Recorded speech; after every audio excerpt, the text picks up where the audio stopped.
Hello, I'm Richard Exley, the storyteller. In his book, Come Share the Being, Bob Benson relates a tragic story that contains a message for us all. He writes, "We bought an old building and remodeled it for offices and warehouse space. The electrician who did the work was named Richard. He was such a talker that after a while somebody in the building started calling him Motor Mouth.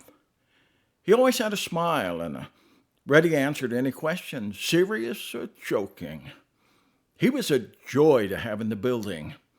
In a year or so, we were making some additional changes that would require wiring, and I asked if anybody had called Richard. Somebody said, 'Didn't you hear about Richard?' No, I didn't. Well, about 2 months ago, his partner went by the trailer park to go to work with him.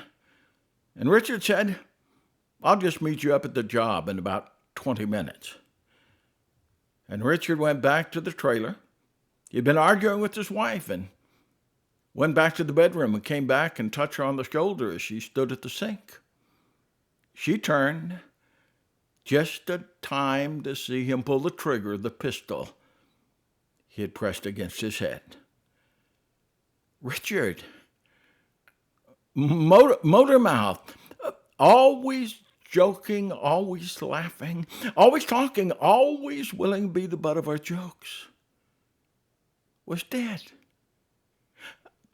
I had asked him lots of times how he was doing, but I guess I'd never asked him in such a way that made him want to tell me. Life, in a way, is like those electric bump cars at the amusement park. We just run at each other and smile and bump, and away we go. How are you doing? Bump, bump. Hi, Motor Mouth.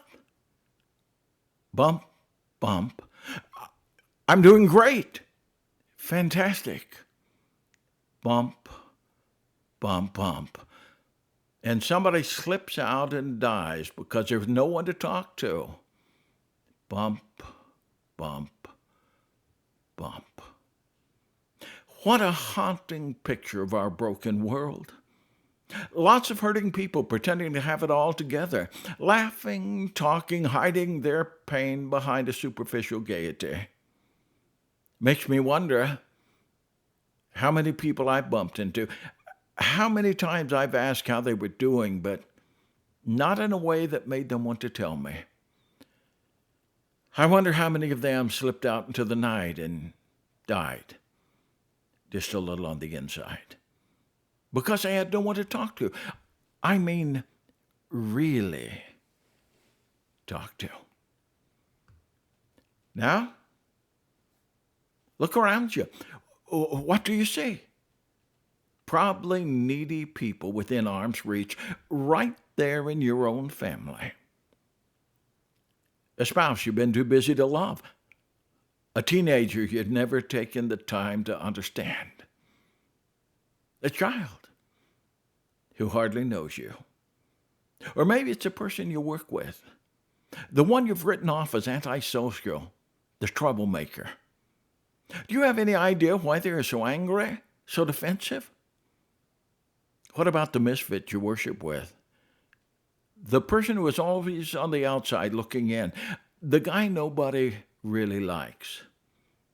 You know, the one who talks too loud, the one who tries too hard. You can get started by loving them. Sometimes it may seem we love in vain. But take heart, all is not lost. Even if the ones we love never respond, we are better for having loved them. The very act of loving has enriched us, made us more Christ-like. And not infrequently, love works its miracle. And another hurting person is made new. Another wounded heart is healed. This is Richard Exley, straight from the heart.